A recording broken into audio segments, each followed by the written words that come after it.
Bonjour à toutes et à tous, bienvenue dans le podcast La Soeur, salut Big Rusty, Nahurding est de retour à l'UFC Paris, ça fait plaisir, il était à l'UFC Paris numéro 1, numéro 2, on était tous dégoûtés parce qu'on n'avait pas Nassourdine et finalement, il va y être contre Brendan Allen qui est classé derrière Nassour, parce que oui, Nassour s'est imposé par TKO face à Jared Cannonier, depuis Nassourdine est 4ème, Brendan Allen est classé 7ème de la catégorie, mais sauf que Monsieur Brendan Allen, l'américain, sort sur une sale série de victoires, 14 victoires par soumission au total en carrière, et ça va représenter un vrai test pour Nassourdine Imavov. On va voir tout ça ensemble, mais l'essentiel est là, c'est que la carte de l'UFC Paris commence salement à se garnir. On a BSD, on a Nassourdine, on a William Gomis, on a également Oumar Sy, on a Nora Cornol. Bon, voilà, petit à petit, l'oiseau fait son nid. Soit.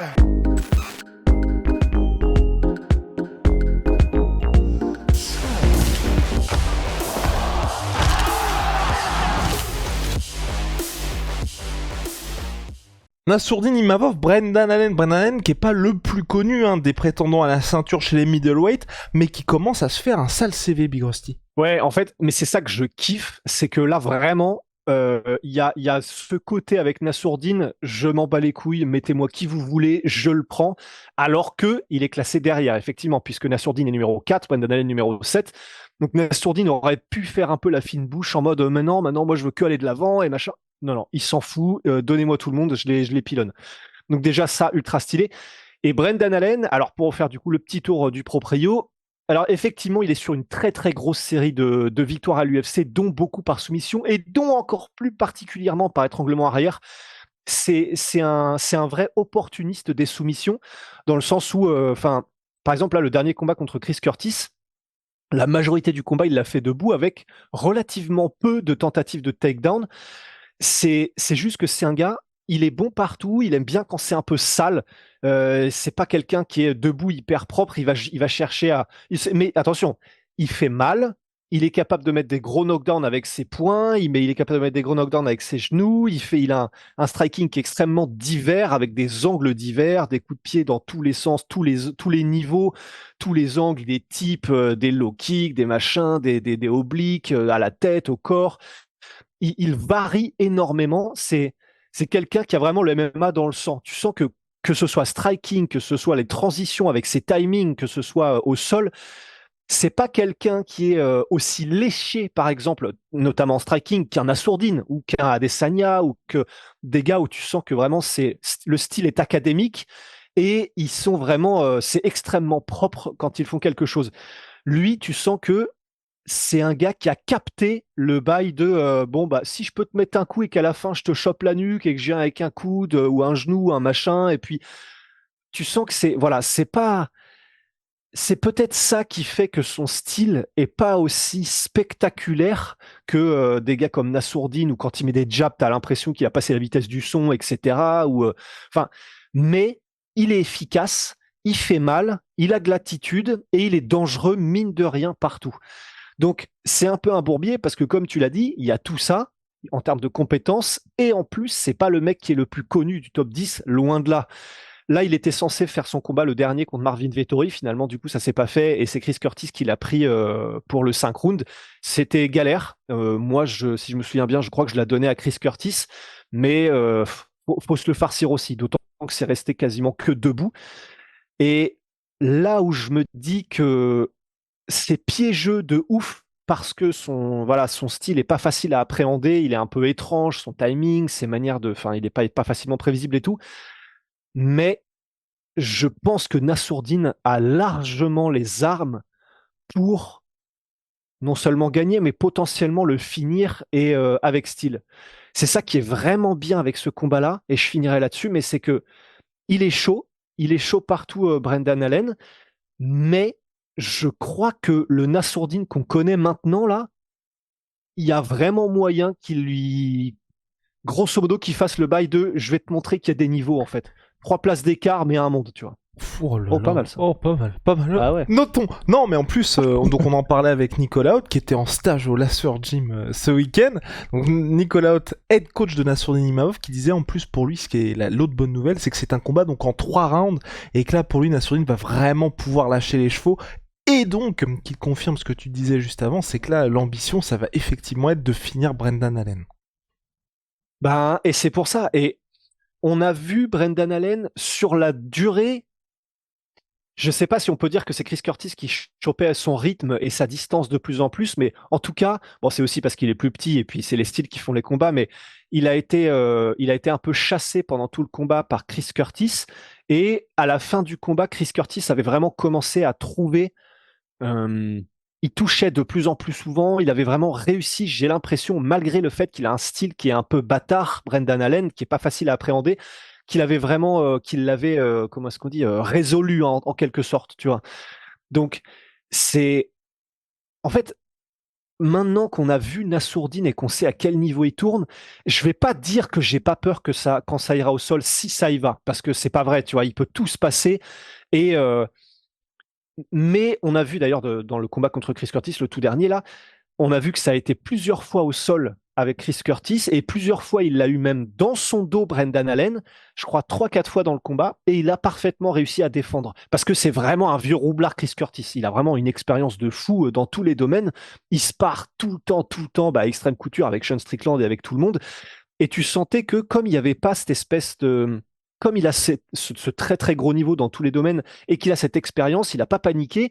Et ça s'est très bien passé en fait au sol. Il n'a jamais été en danger alors qu'il l'avait vraiment dans son dos avec le triangle de corps, etc.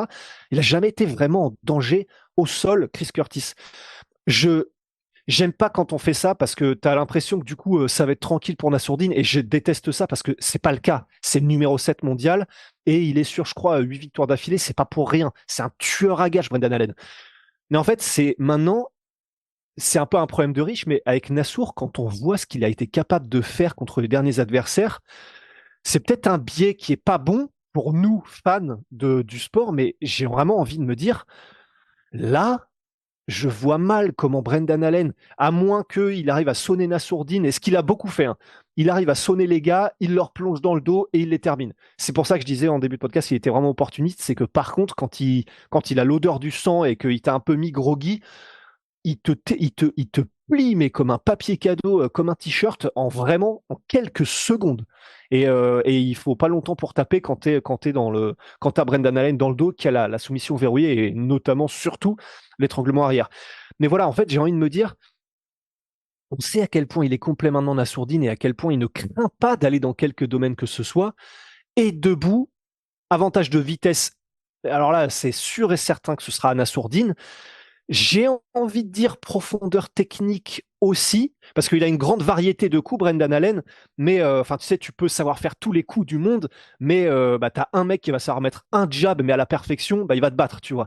Donc j'ai l'impression que même si il a pas il met pas autant de coups et cette variété-là Nassourdine quand il combat, on sait, et on l'a vu, que ce qu'il sait faire, il le fait tellement bien que voilà, j'aime pas ça, mais je pense que ça, Nassourdine va montrer qu'il y a des niveaux dans ce game, quoi. Mais j'aime pas, j'ai l'impression de porter le mauvais œil en disant ça. Non, non, mais c'est vrai, non, mais sur le papier, Nassourdine est effectivement favori face à Brendan Allen. Ce qui est positif aussi, moi, ce que j'aime bien, c'est que tu vois, après cette belle victoire contre Jared Cannonier, tu vois, il se repose pas sur ses lauriers, dans le sens, quand je dis ça, il fait pas, même s'ils sont un statut différent, hein, mais à la Sean Strickland où t'attends un peu, parce que, comme l'a dit Dana White, c'est la pire des choses à faire, d'attendre dans ce sport, quand vous êtes actif, parce qu'il y a pas mal de gars qui peuvent vous passer devant, et c'est vrai que Nassour, qui est 4ème aujourd'hui, t'enchaînes une victoire face à un nouveau top 10, t'en as d'autres qui attendent, il suffit qu'il y ait une blessure, qu'il se passe quelque chose, forcément, tu vas passer devant. Et donc là, c'est bien parce que t'as vraiment cette volonté de confirmer, parce qu'ensuite, Nassourdine, aujourd'hui, quand vous regardez ceux qui sont classés devant, c'est Whittaker, c'est Adesanya, c'est Strickland, Cédricus Duplessis, que des que des champions ou anciens champions littéralement. Donc on est vraiment sur le très très haut niveau pour lui et donc forcément si vous voulez un petit peu vous frayer un chemin là-dedans, il faut être actif et donc moi je trouve ça super. En plus à Paris pour Nassour qui va lui permettre en termes d'image parce que c'est là aussi ce qui lui manque face au Whittaker ou à Adesanya au Strickland. Duplessis, moi je le mets un peu dans la même catégorie que Nassourdine puisque c'est quelqu'un qui est on va dire qui est connu du grand public depuis assez peu de temps. Il lui manque ce côté un petit peu marketing, mais en ayant tout le public français derrière lui, ça va l'aider parce que c'est vrai que là de passer de son premier combat à l'UFC Paris, c'était contre Joaquin Buckley, à là maintenant désormais quelqu'un qui fait partie du top 10, pour les Américains c'est complètement différent. Et donc tu vois, qu'ils le voient, qu'ils voient la Marseillaise, qu'il y ait 20 000 personnes qui acclament Nassourdine, ils vont se dire ah oui ok, ah oui d'accord, c'est ça. Donc pour moi vraiment ça coche toutes les cases, et si en plus comme tu l'as dit, on a une finalisation... Parfait, en fait, parfait. ouais, c'est ça, c'est que demanderait le peuple. Mais purée, ça fait tellement plaisir à l'œil là de voir ce classement middleweight où grosso modo, t'as les mecs qui sont, enfin, les Duplessis, Strickland et Adesanya Whittaker, c'est tellement des noms de malades, mais pas que dans le middleweight, à l'UFC, de voir notre Nassourdine Imavov juste derrière là, notre Nassourdine nationale, c'est tellement incroyable. Et effectivement, comme tu l'as dit, c'est ouf, c'est que si là il bat Brendan Allen, c'est stylé quand même, hein. T'as Nassour qui aura battu 3 mecs du, du top 10. Et oui, parce que Dolidze est 10e, Allen est numéro 7 et Cannonier maintenant est numéro 5, mais il était numéro 4 à l'époque. Voilà, hein, il est en train de commencer à débroussailler, quoi. Ah, Et tu connais quelque chose. S'il connaît quelque chose en débroussailleuse, on vous met la vidéo. Bref, en tout cas, on a terminé là-dessus, Big Rusty. Vivement l'UFC Paris, 28 septembre prochain, décalé pour cause de Jeux Olympiques. Hein, c'est pour ça que ça n'a pas lieu au début du mois, comme habituellement. Et donc voilà, Nassourdine qui devrait normalement, on va voir ce qui va se passer, mais je pense qu'au main event de cette UFC, ciao, I'm Sweet Pea. My Sweet Protein, moins 30% minimum, surtout My Sweet Pea avec le code la sueur. En ce moment, il y a des promotions qui vont jusqu'à moins 50%. Donc vous avez encore plus avec le code la sueur. Et puis Holy Moly Révolution dans les boissons énergisantes. Ah oui, les gars. En plus j'ai tous les nouveaux pots. Ben Je les montrerai au prochain. oui, on les montrera au prochain. Mais en tout cas, une multitude de saveurs chez Holy Moly, et c'est ce que vous appréciez tant. Donc ils font des boissons énergisantes, boissons de réhydratation et thé glacé, code la sueur 5 pour votre première commande et la sueur 10 si vous en avez déjà commandé, moins 10%. Aussi, tu voulais dire? Ouais, et bah oui, parce que bon, bah là, je les montrerai au prochain podcast, mais ils se sont associés avec une marque, et je crois que c'est la marque de référence de confiseurs allemands, de bonbons allemands. C'est pas pour autant qu'il y a du sucre et que c'est mauvais, hein, c'est juste en termes de saveur et packaging, bon, ils sont toujours là.